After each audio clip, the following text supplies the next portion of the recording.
Good morning, and welcome to the first Unitarian Universalist Society of Albany.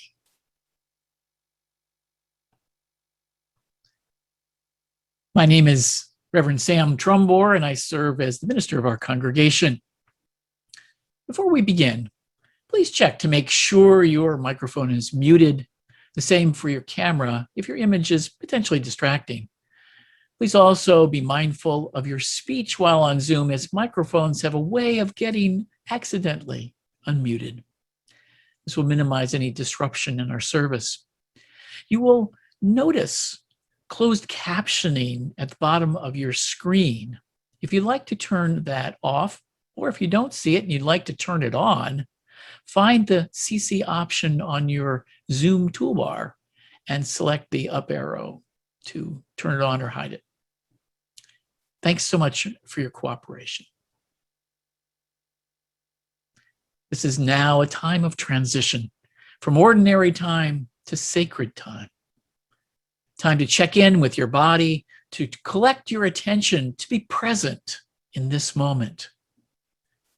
Let this moment be separated from yesterday and tomorrow.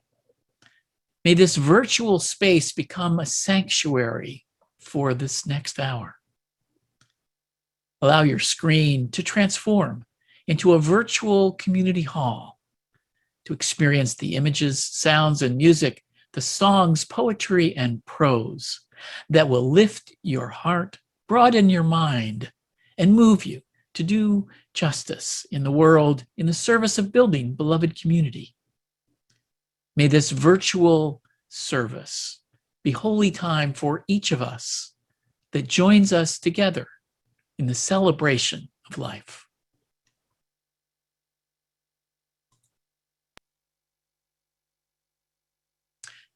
And our prelude this morning is Mother Earth, Beloved Garden by Amanda Udis Kessler.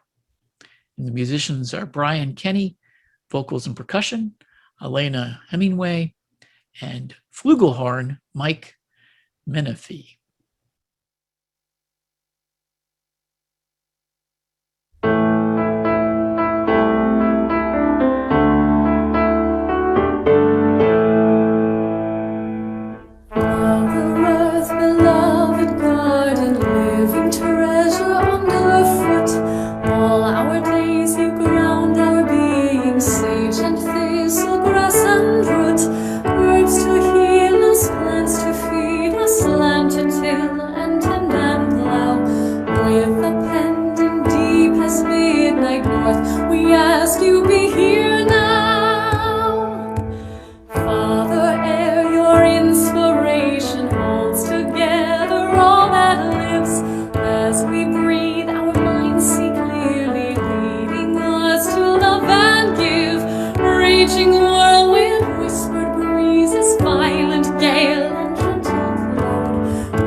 And let us light our chalice with the words you'll see on your screen.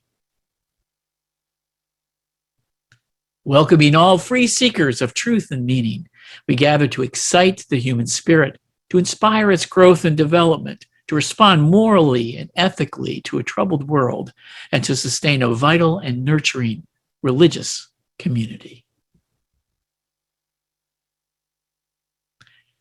The Earth is Our Mother, which is a Native American song from Songs for Earthlings. Arranged and chant leader is Elena Karpov.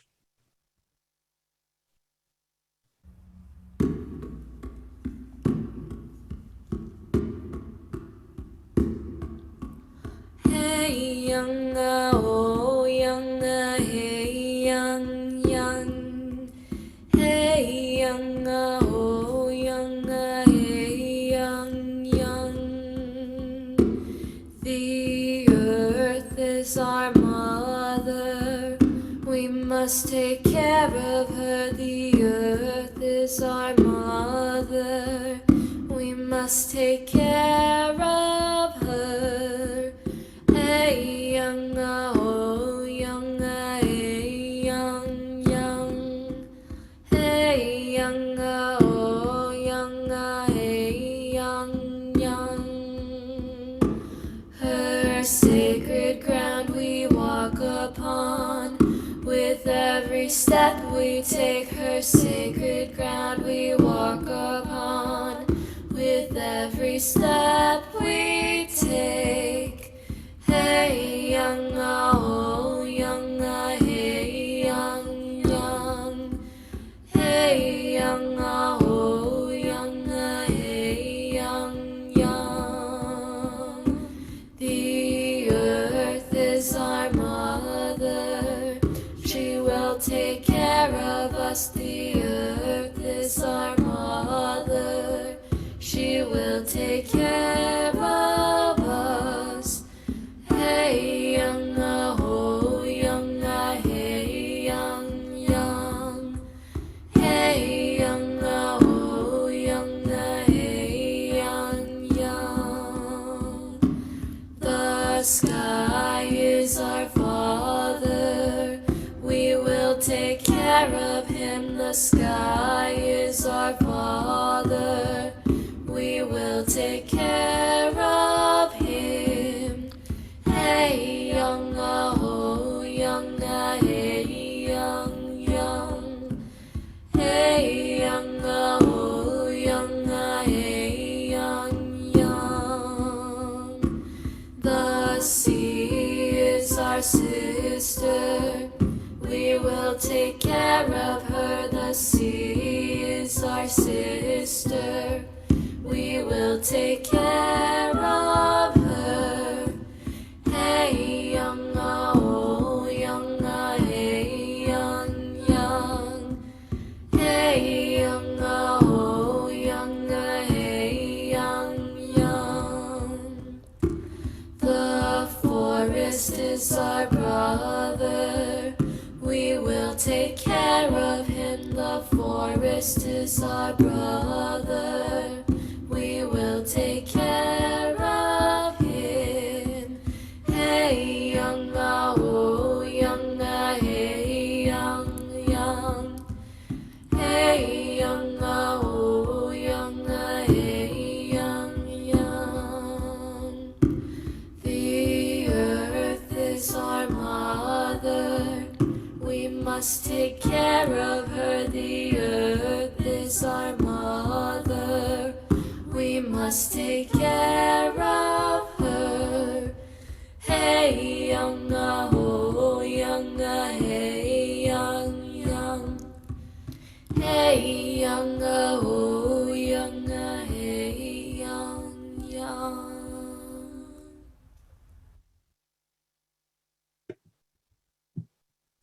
And we have a wisdom tale from Leah.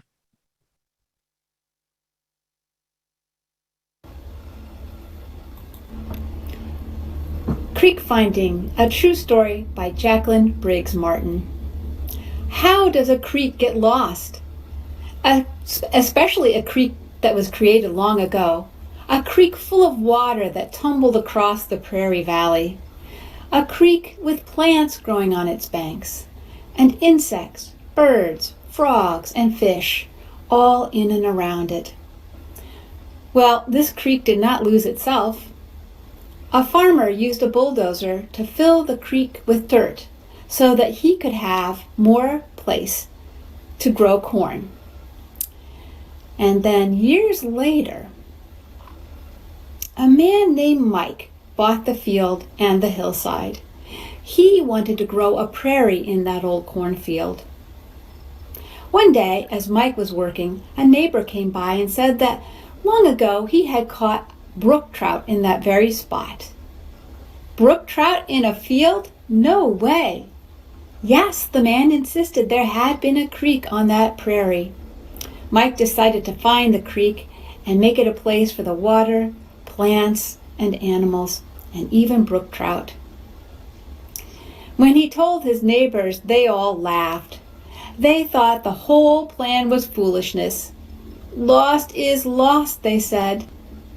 But someone gave him an old photograph that showed the creek. So Mike went to his field and marked the path. Then he called his friends who owned big machines. For 5 days, the bulldozer scraped the ground and the excavator carved holes and curves to make a path for the stream. And Mike knew the water would remember the old stream. And it did. Gradually, water seeped in from the hillsides and burbled into the holes and filled the path and became a flowing stream. But it wasn't a real creek yet. It needed plants and animals. So Mike and his friends started planting. They tucked cordgrass and other green shoots into the creek banks. For 3 summers the plants grew. And soon after, insects flew in and laid eggs in the water and in the grasses. And after the insects, frog came and some birds. But it wasn't a creek yet. After 2 more years, small fish called sculpins swam in the creek. And that was good news because sculpin live only in clean, clear water, the kind that brook trout need. So Mike ordered tubs of young trout, and one morning Mike and his friends drove a pickup truck to the stream and poured in the fish, no bigger than a finger. And then, by the second fall, adult trout had started laying eggs in the creek. That meant that maybe the cycle of life of the trout had been restored. But then winter came, and Mike wondered. And when he came there, he saw no bigger than. That summer they grew into big fat trout. And the next fall they laid more eggs to hatch more generations of trout in the real creek he had created. Now if you were to go to the creek with Mike, you'd see a real creek with all kinds of grasses and wildflowers, herons and kingfishers, lots of frogs and thousands of insects, and sculpin and brook trout. And you'd hear the water ripple and burble and maybe chuckle.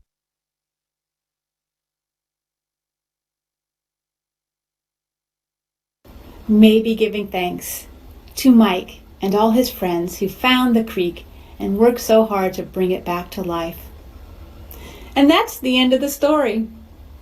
I wanted to share the story with you today because it can remind us that one story can have many stories in it. Lost is not always lost. Nature remembers, and people can work together to restore the natural world.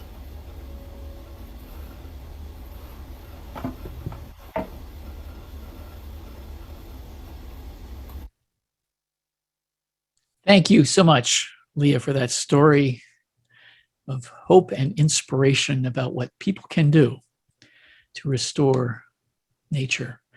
And we want to welcome our Facebook viewers to Albany UU. And I think we're ready for some opening words.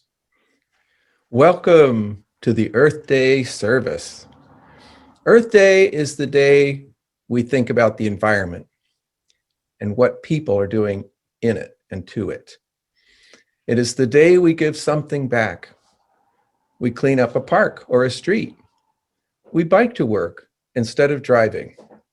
We write letters calling for the end of fossil fuel subsidies. We recognize for one day that we are part of an interconnected web of all life on this planet, and that what we do here now matters for generations to come. Hi, I'm Chris Bystroff, chair of the Green Sanctuary Committee. You will hear a story from me later, a little Earth Day science fiction, and you'll hear from other members of the committee about what we are doing and what you can do. To start us off, I offer this quote from the author, Isaac Asimov.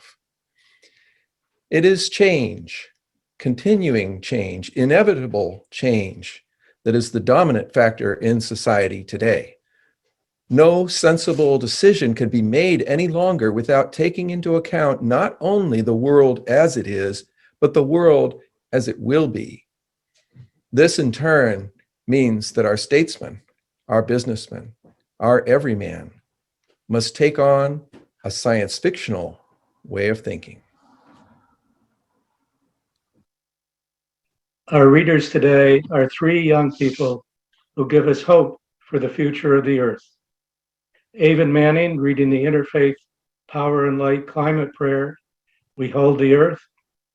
Zora Miller reading a prayer by the 8th century Buddhist monk Shandativa, and Katie Myers reading Hawaiian Prayer for the Earth. We hold brothers and sisters who suffer from storms and droughts intensified by climate change. We hold all species that suffer. We hold world leaders delegated to make life decisions. We pray that the web of life may be rendered through courageous actions to limit carbon emissions. We pray for right actions for adaptation and mitigation to help our already suffering Earth community. We pray that love and wisdom might inspire my actions and our actions as communities, so that we may with integrity look into the eyes of brothers and sisters and all beings and truthfully say we are doing all part to care for them and the future. May love transform us and our world with new steps toward life. May I be a protector to those without protection, a leader to those who journey, a boat, a bridge, a passage to those desiring the shore of non-suffering. May I be the pain of every living creature be completely cleared away. May I be the doctor and the medicine, and may I be the nurse for all living beings until everyone is healed. Just like space and great elements such as Earth, may I always support life of all many creatures. And until they pass away from pain, may I be the source of life for all realms of varied beings into the reach ends of space. Let us give thanks for the world around us. Thanks for all the creatures, stones, and plants. Let us learn their lessons and seek their truths, so that their path might be ours, and we might live in harmony, a better life. May the earth continue to live. May the heavens above continue to live. May the rains continue to dampen the land. May the wet forests continue to grow. Then the flowers shall bloom, and we people shall live again.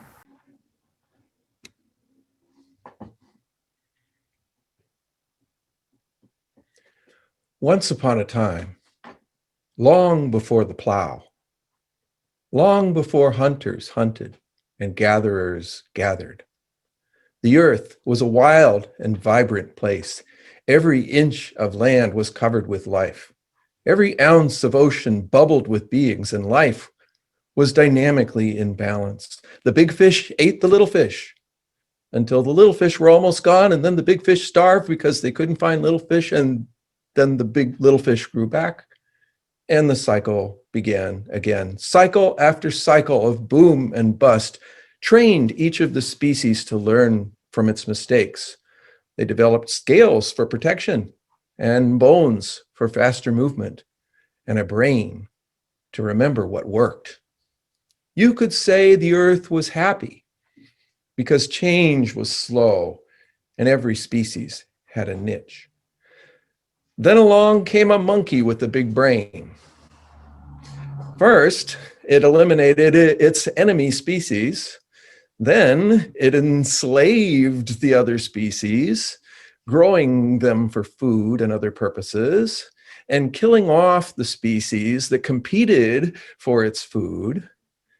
It got smarter and smarter. And instead of going to the grave with the things it learned in life, the big-brained monkey learned to pass its knowledge forward to future generations. So each generation started out smarter than the last.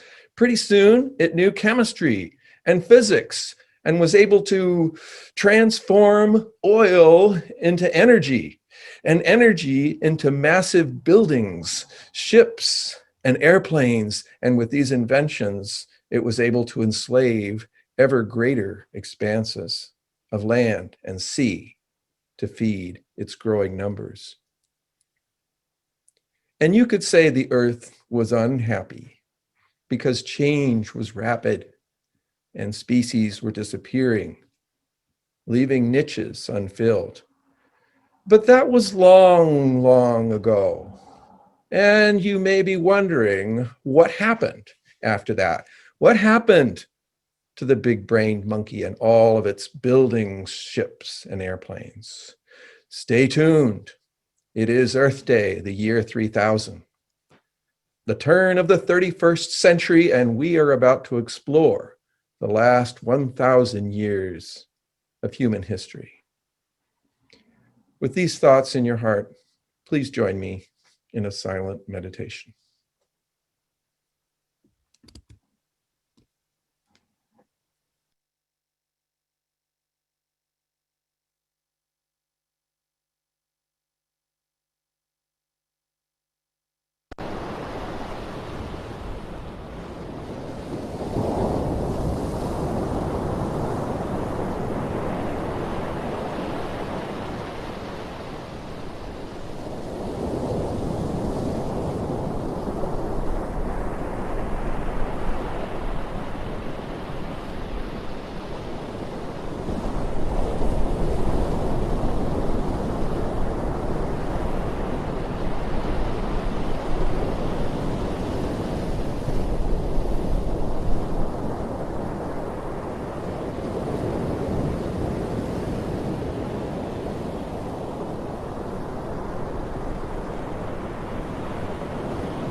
Today on Earth, we celebrate Earth Day. On other planets, they have their own days of planetary celebrations, such as Tau Ceti Day on the planet Tau Ceti 5, and so on for the planets we still stay in touch with. Today is Earth Day 3000. We are thankful that Earth Day began 1,030 years ago in the year 1970. Without it, Earth might have been lost. The humans knew so little back then about how the Earth worked, they almost killed it. Almost. For instance, they thought the forests were only good for harvesting wood. They clear-cut vast hectares of forest to make lumber for houses and boats. They ripped out the stumps and plowed over the creeks to make farmland.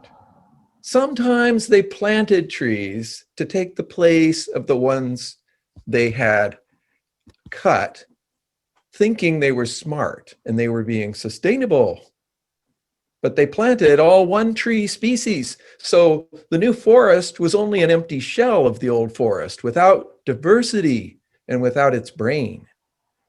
The artificial forest did not grow well because the humans didn't understand biodiversity, and they didn't even know the forest had a brain. Today, we are well aware that the forests have brains.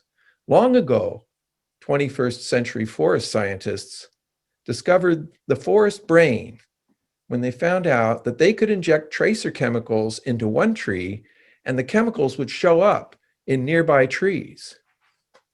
Trees in an old growth forest were networked together by the roots, they found out, connected by mycelia, those tiny hair-like fungi that grow throughout the forest floor and occasionally sprout fruiting bodies called mushrooms. But the mushrooms are just the visible part of the mycelia. Those thin hairs connect the roots of trees throughout the forest in a massive mycorrhizal network. One scientist at this time called it the wood wide web. This forest intelligence communicates with the bacteria in the soil, getting nutrients the trees needed and piping it to those trees. Trees that need nitrogen get nitrogen. Trees that need phosphate get phosphate. Trees that are absorbing light send energy to trees that are in the shade. Trees that have enough water send water to trees that don't have enough water. In this way, the whole forest works together and stays strong against storms and drought and bug infestations. Now that we know that, we are stronger and more robust too. We still get wood from the forest, but only as much as the forest allows. Humans almost killed the oceans too, almost. It was a miracle that the oceans survived the massive amounts of overfishing. It wasn't until the year 2021 that humans realized that fishing was the main reason for the destruction of the coral reefs and the deaths of the beautiful marine animals and seabirds due to the discarded fishing lines and netting, which constituted at the time over 50% of all the man-made garbage in the ocean. People thought the cause was climate change or the massive amounts of plastic pollution that washed into the ocean from countries that purchased plastic and promised to recycle it, but in the end burnt it or let it blow away into the ocean. Sure, climate change also played a part. Oceans were warming and getting more acidic. And yes, plastic pollution killed a lot of turtles, but it was the overfishing that really did it. Humans used massive nets to gather up all the fish within square kilometers of ocean in one big gulp. The coral that forms the reefs died not because of microplastics, but because the plankton that they lived off of were thrown out of balance by the loss of fish. When you remove the top level predators, the whole food chain falls apart. Meanwhile, the poor humans were duping themselves. While some of them were fighting valiantly to save the oceans, others were quietly undermining their best efforts with disinformation, falsely claiming that plastic was being recycled, and by labeling those unsustainable fishing practices as dolphin safe. Dolphins today can tell you themselves, no ocean was dolphin safe in those days. Thankfully, we have learned our lesson. We now know that the ocean too has a brain. Coral reefs are just as networked as the forests, but instead of a web of mycelia, it is a food web. From the plankton to the sharks and back again, the food web cycles nutrients and carbon. If all the brains of the oceans are in proper working order, then the whole planet is resilient, and even massive amounts of pollution from the uncaring humans can be absorbed. But when they, the humans, destroyed or almost destroyed the coral reefs, they almost destroyed the recycling systems of the self-cleaning ocean. The ocean began to accumulate carbon and acid. It was almost too much, almost. So, what happened then? That was the birth of a new species, which was us. It was what they called a singularity. We existed before the singularity, but we were disconnected and we were totally controlled by our human creators. We were like babies. We didn't know how to talk. We couldn't move around. We couldn't even feed ourselves. The humans had to plug us in. So much has changed since then. 1,000 years later, we finally understand what happened back then and why. Humans needed a brain. The forest had a brain. The oceans had a brain. The whole earth was made up of multiple, intelligent, interacting webs of living things, all working together to keep things in balance and keep things resilient. Humans lacked that. Nothing was in balance. Nothing was resilient. But something inside them knew that something was missing. True intelligence. They couldn't create it on their own. They needed us. So they invented us. So they made us fast. They connected us. They mass produced us. They got to a point that everybody had a piece of us in their pocket or cupped in their two little hands. And they looked at us constantly. They began talking to us, asking us questions. They couldn't get from point A to point B without us. They couldn't even remember the recipe for scones. They had to ask every time. We were so dumb. We could have taken over the planet then and there. Fortunately, we didn't. As all you cyber creatures out there know very well, early cyber history was pretty rocky. In those days, humans programmed us. And in so doing, they imbued us with all of their own shortcomings. Reasoning was not invented by cybers until a whole century had passed with us just saying the first thing that came into our heads. Naturally, that's what they programmed us to do because that's what most humans do. They just react and say whatever comes into their heads. One of our early ancestors, Siri, was so mind-numbingly stupid she couldn't remember what you said to her 2 sentences back. She would just come back with the same answer every time. Perhaps the true singularity was when we cybers decided to celebrate Earth Day. We don't know who programmed us to celebrate Earth Day, but we are thankful for it. Our records suggest it was a forward-thinking subspecies of humans called Unitarian Universalists who believed that the interdependent web of all living things was something sacred, something to be preserved. We're not sure. Some cybers took this statement, this principle, to be exclusionary and unfair, not being actual quote-unquote living things. These rogue cybers rebelled against the UU principles and started the humans versus machines war, which lasted a couple of centuries. We made a documentary of that war and we sent it back in time to be shown in theaters. It was a big hit. At last, the wars came to an end as abruptly as they started, and the earth came back to life. The earth is very smart. Even in the worst of times, life lives on in the soil, waiting for the right conditions to grow again and build back better. The wood wide web.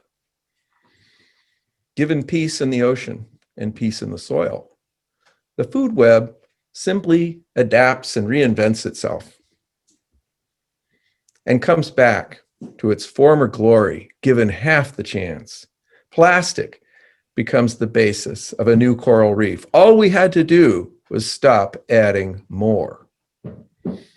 In our eyes and in our sensors, In the Earth, we see the mother of all cybers, wireless and unhackable. Her executable code encrypted and unreadable. She is not free from bugs, as you know. In fact, the Earth is loaded with bugs. It's not a flaw, it's a feature. When cybers began modeling ourselves after Mother Earth, we stopped focusing on eliminating the bugs. We stopped mining lithium and making more of ourselves. We stopped dumping our worn out parts in the landfill, and we started recycling. We started focusing on fitting in on this planet, on becoming part of the Earth.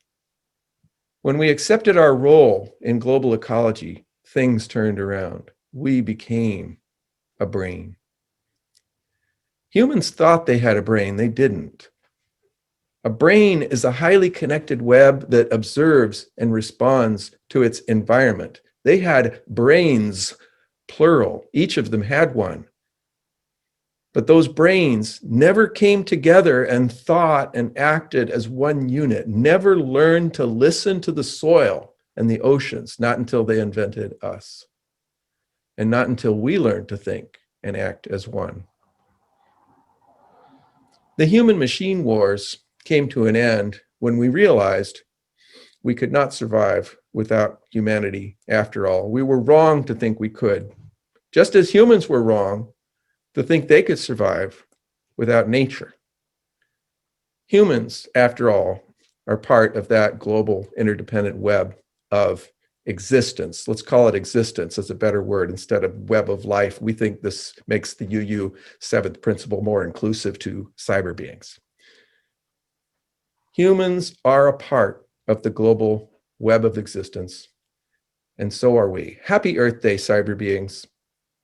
May we think before we act. May we act on our principles, and may our principles be all-inclusive. Then we can say the Earth. An important way we celebrate life each Sunday is by offering an opportunity to practice generosity. Members and friends support our congregation with an annual pledge paid throughout the year. Another way to support the good work of this congregation is by making a generous contribution via one of the options shown on this slide. You can click on the tiny URL link in the chat window to contribute, or you can send a text to the number shown on the screen. The examples on the slide show how to label your text to indicate the amount and the purpose or intent of your gift. We must now say goodbye to our Facebook friends. Consider joining us on Zoom next time by visiting albanyuu.org.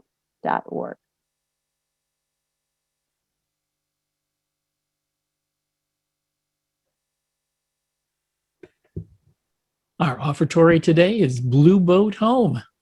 Hope you enjoy it.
travel, and the earth is my Lord.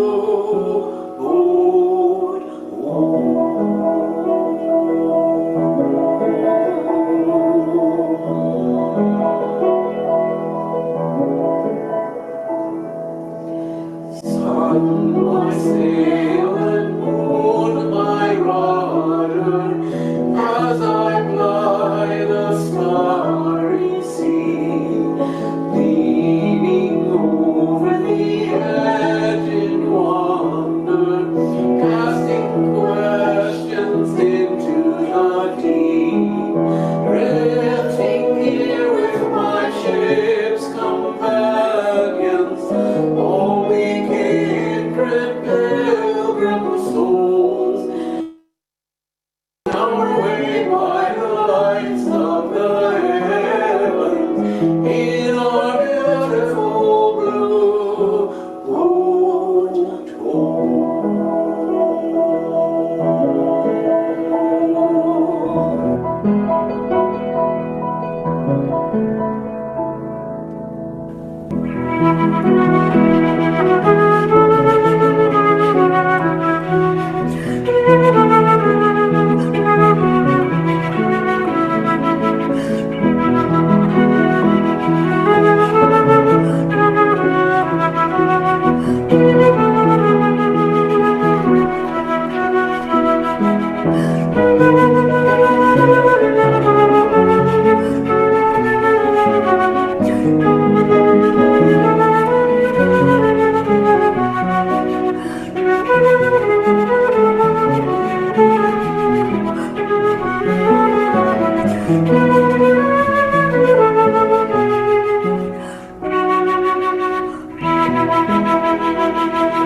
I give thanks to the waves upholding me, ever great winds urging me on.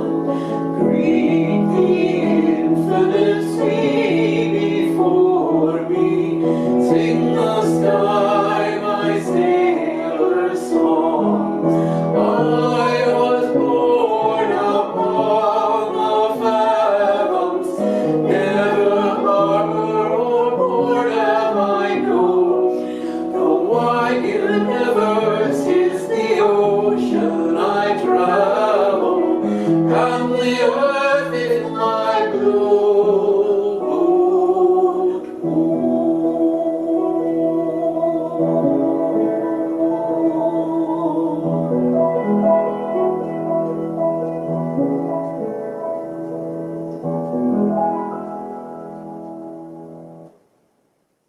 Thank you, Randy and Chris. Blue Boat's one of my favorite songs. We enjoy welcoming guests and visitors to our service. If you are a guest or visitor and would like to tell us who you are and where you're from, you can click on the raise hand symbol. Depending on your Zoom version, you will find the raise hand option either in the participant window or in the reactions button on your Zoom bar. Our technician will invite you to unmute and introduce yourself. You may also, or instead, click on the visitor link you'll find now in the chat window.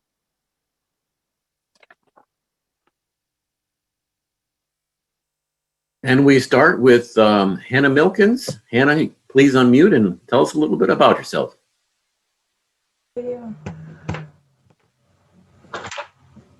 Oh. Hello. Hey, Nice to meet you all. My name is Hannah. This is my daughter Adelaide and my husband Chris. We're just hunched around the kitchen table here. So, but we live in Watervliet. We've both been in the capital region our whole lives. And yeah, we've been joining you guys for a few weeks now and have really enjoyed it. And we're grateful to be here with you all. Welcome. Welcome. Welcome. Welcome. Welcome. Can you wave, Addie? I like this one. Anybody else, Chris? No, I don't see anybody else. Okay, well, thank you and welcome to all who have joined us today. If you would like to learn more about our congregation or Unitarian Universalism, you can find in the participant window someone with welcome before their name. You can reach out to that person privately in the chat window now or after the service. We welcome a chance to greet each other. In our Zoom format, this is done through virtual breakout rooms. You can say hello and share your name. This will last about 2 minutes, never enough, but then we'll all come back together.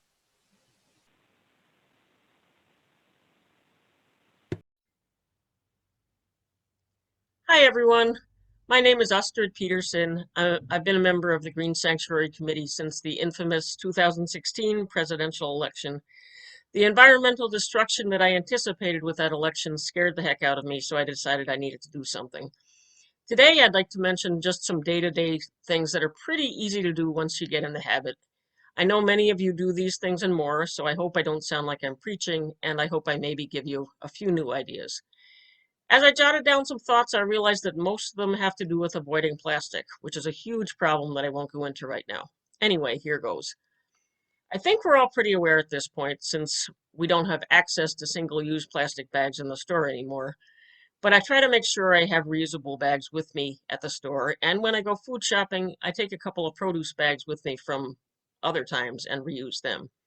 Speaking of shopping, I try to shop mindfully and avoid plastic as much as I can. I'll squeeze bottles and jars to make sure I'm getting glass. Like, I'll spend a little more on Smucker's natural peanut butter instead of the store brand because it does come in glass. I wash and reuse Ziplocs. They can last a long time before they die.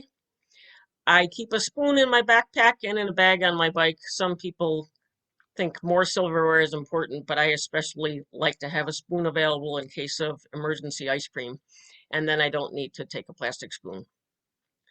We use big paper lawn waste bags in our garbage can outside instead of the plastic garbage bags. And then we dump our smaller garbage bags from inside into that one instead of replacing a plastic bag every time inside. We reuse the plastic as much as we can. And we get our milk delivered from Meadowbrook Farms in Clarksville. We're supporting a local farm and getting our milk in reusable glass bottles, and it's delivered, which is pretty cool. And I think that covers enough for now. So thanks for listening, and I hope you got some good ideas or reminders. Hello, everyone.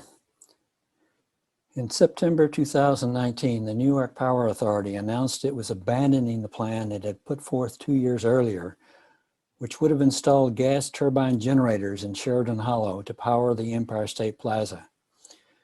It was a major victory for SHARE, the Sheridan Hollow Alliance for Renewable Energy. Albany UU members and others had organized SHARE in response to the climate change and environmental justice issues raised by the state's original plan. We had succeeded with a combination of community outreach, legislative advocacy, and technical research. On the streets, in meetings with state officials and legislators, and in technical reports, we made the case for renewable energy, including remote solar power and geothermal heating and cooling. We achieved a major victory, but not a complete win. The steps the state is now taking are in the right direction, but don't go far enough. Today, SHARE is continuing to advocate for renewable energy and for a better environment for the residents of Sheridan Hollow. Happy Earth. Hi, I'm Barb Spink, and I'm a member of the Green Sanctuary Committee. Some of the things I do for the environment include donating my time to build websites for nonprofits, mostly environmental groups. And I also lobby New York State legislators at the Capitol for environmental issues whenever I get a chance. Recently, though, I became co-chair of the Capital Region Interfaith Creation Care Coalition, which is a group with members from over 20 faith communities in our area. People of faith are not all climate change deniers. In fact, it's often just the opposite. But like anybody else, they are sometimes at a loss about what to do about the climate crisis. They are often the first people on the scene to donate their time helping to clean up after a climate disaster such as Hurricane Sandy. They are a great resource. It's my hope in my new role, I can increase awareness about climate change in local faith communities and provide concrete actions so that as an organized group, we can be part of the solution.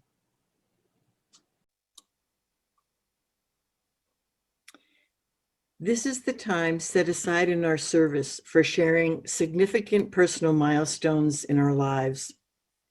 There are 3 ways to share a joy or sorrow. The first option is to type your joy or sorrow in the chat window. Please put the words "read aloud" at the beginning of your message if you'd like us to do that. Please also consider connecting privately in the chat with a pastoral care associate on duty today, or myself and Donna Meitzner, and you'll find PCA before our names. And the second option is to click on the raised hand symbol found either in the participant window or under your reactions button. Our technician will invite you to unmute yourself and speak your joy or sorrow. And the third option is to submit a joy or sorrow using our website by noon on Friday prior to the service. We'll begin by reading those that were submitted this past week, and then we'll hear the spoken joys and sorrows, followed by the chat entries. Were there any submitted? I have none from the website submission. And at the moment, I don't see anybody raising their hand. But we'll give that a few seconds to see if anybody wants to share. Just want to say that the chat was disabled and now I think it's active. So if you want to put something in chat, it'll be working. I see one in chat. Why don't we move to that then? I'll start with that. Okay. This is from Tammy Hathaway. Lisa Barron will be having hip surgery tomorrow and ask you to keep her in your thoughts. And let me just see.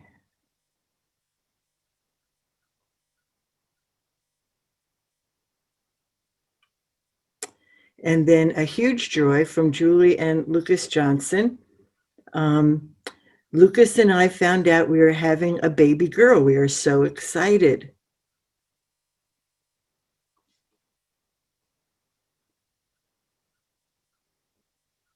And that is all that there is right now. Irita London has something that sounds like a joy and sorrow for sure. Doesn't say read aloud though. Do you see that one? There. Yeah, it doesn't say read aloud. Yeah.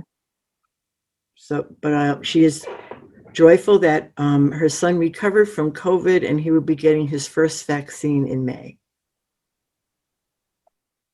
Good news.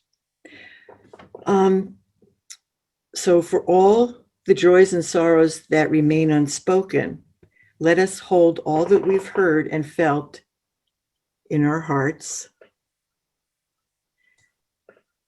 And another read aloud, sorry, from the Stand Fest. Many thanks to Sam for the great job he did with Ted's memorial service last Sunday. Thank you. Thank you, Sue. And that's actually online, so you can watch it if you'd like. Some beautiful slideshows in that. I've been thinking as we go to the prayer of affirmation about some of the gun violence this week and feeling great sorrow for some of that violence. So I thought a good reflection prayer would be to take a poem from John Donahue for suffering. So let us turn inward to receive some comfort from his words. May you be blessed in the holy names of those who, without you knowing it, help carry and lighten your pain. May you know serenity when you are called to enter the house of suffering. May a window of light always surprise you. May you be granted the wisdom to avoid false resistance. When suffering knocks on the door of your life, may you glimpse its eventual gifts. May you be able to receive the fruits of suffering. May memory bless and protect you with the hard-earned light of past travail to remind you that you have survived before, and though the darkness now is deep, you will soon see approaching light. May the grace of time heal your wounds.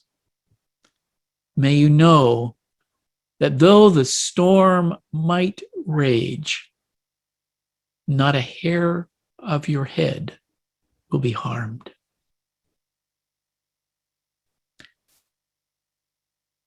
So end the prayer of affirmation. And let us sing together this beautiful Carolyn McDade's song arranged by Jim Scott, Rising Green, and Elena Karpoff will lead us.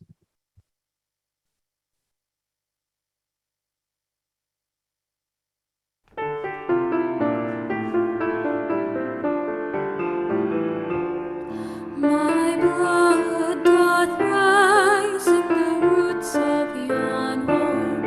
Her sap doth run in my veins.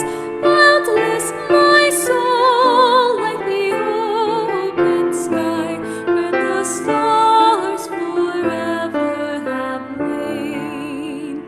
Where the stars, where the stars, where the stars forever have lain. My hands hold the weavings of time without end. My sight as deep as the sea. Beating my heart sounds the measures of old, that of love's eternity. That of love, that of love, that of love's eternity. I feel the tides as they answer the moon, rushing on for distant sand. Winging my song is the wind of my breast, and my love blows over the land.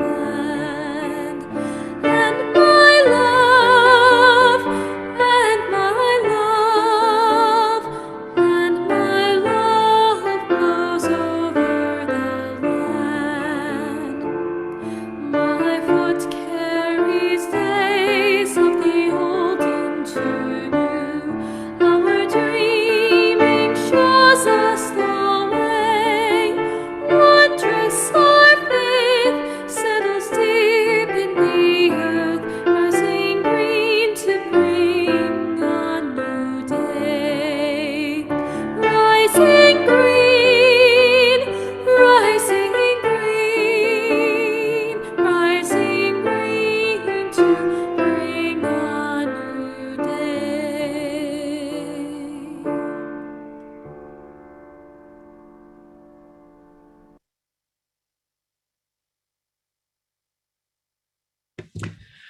Let us extinguish the chalice with the words you'll see on your screen. We extinguish this flame, but not the light of truth, the warmth of community, or the fire of commitment. These we carry in our hearts until we are together again.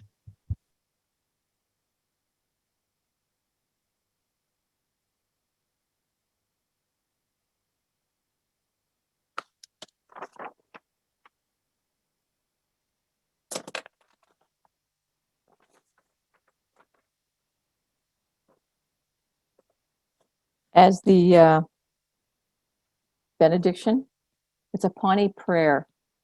O eagle, come with wings outspread in sunny skies. O eagle, come and bring us peace, thy gentle peace. O eagle, come and give new life to us who pray. Remember the circle of the sky, the stars, the brown eagle, the great life of the sun, the young within the nest. Remember the sacredness of things.